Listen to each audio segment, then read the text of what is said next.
আমরা তো আজকের আমাদের ঐক্যমতের জায়গাতেও কিন্তু প্রথম পয়েন্টই হচ্ছে 24শে জুলাই গণঅভ্যুত্থানের শহীদদের সাংবিধানিক এই স্বীকৃতিটা, এই যে যাদের ফলে যাদের আত্মত্যাগের কারণে আসলে আমরা আজকের এই বাংলাদেশ এবং আমরা যে মৌলিক সংস্কার সহ মানুষের অধিকারের কথাগুলো বলতে পারছি।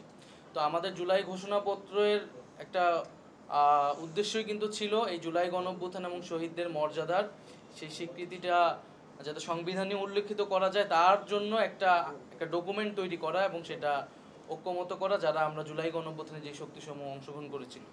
কিন্তু নানা কারণেই সেই উদ্যোগটিতে আমরা দেখেছি আমাদের জায়গা থেকে সর্বোচ্চ সেটা দাবি ছিল, কিন্তু বিভিন্ন কারণে সেই দাবিটা বাস্তবায়ন হয় না এবং সরকারের কাছে আমরা তো এখন আনুষ্ঠানিকভাবে দেখা করতে যাইনি। আমরা অবশ্যই সেখানে বলবো, কিন্তু জুলাই ঘোষণাপত্রের পাশাপাশি এখন আমরা একইভাবে জুলাই সনদটাকে বেশি গুরুত্ব দিচ্ছি, কারণ জুলাই সনদ হচ্ছে মৌলিক সংস্কারের যে রূপরেখা উদ্যোগ, সেটির কথা বলা হয়েছে। জুলাই সনদ যাতে কোনোভাবেই আমাদের যে উদ্যোগটি সেই উদ্যোগটি যাতে ব্যর্থ না হয়। একই সাথে সাথে আমরা জুলাই সনদ যখন বাস্তবায়ন হবে, যখন সব দল মিলে সংলাপের আয়োজন করা হবে সরকারের পক্ষ থেকে, তখন আমরা জুলাই ঘোষণাপত্রের কথাটিও বলব। ওয়ালটন মাইক্রোওয়েভ ওভেনের খাবার গরম রাখে দীর্ঘ সময় ধরে। Walton microwave oven.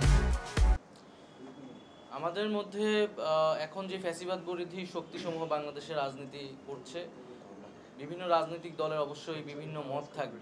আমরা মনে করছি যে এখন বাংলাদেশে একটি গণতান্ত্রিক পরিবেশ রয়েছে এবং যে যার মত প্রকাশ করতে পারছে, এটি কেবলই ভিন্ন মত।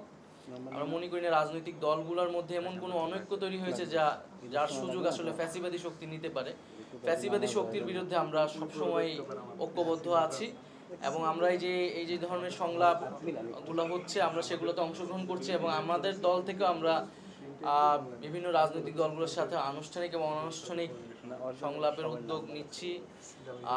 সেখানে আমরা অবশ্যই প্রয়োজনে যদি মাঠের কর্মসূচিও প্রয়োজন হয়, আমরা রাজনৈতিক দলগুলোর সাথে ফ্যাসিবাদ বিরোধী রাজনৈতিক দলগুলোর সাথে আলোচনা করে আমরা যৌথ বা যুগপৎ মাঠের কর্মসূচি নেওয়ার জন্য উদ্যোগ নিব। কারণ কোনোভাবেই বাংলাদেশে আমরা ফ্যাসিবাদী শক্তিকে আর প্রবেশের সুযোগ দিব না। এ বিষয়ে আমরা ঐক্যবদ্ধ, প্রতিশ্রুতিবদ্ধ।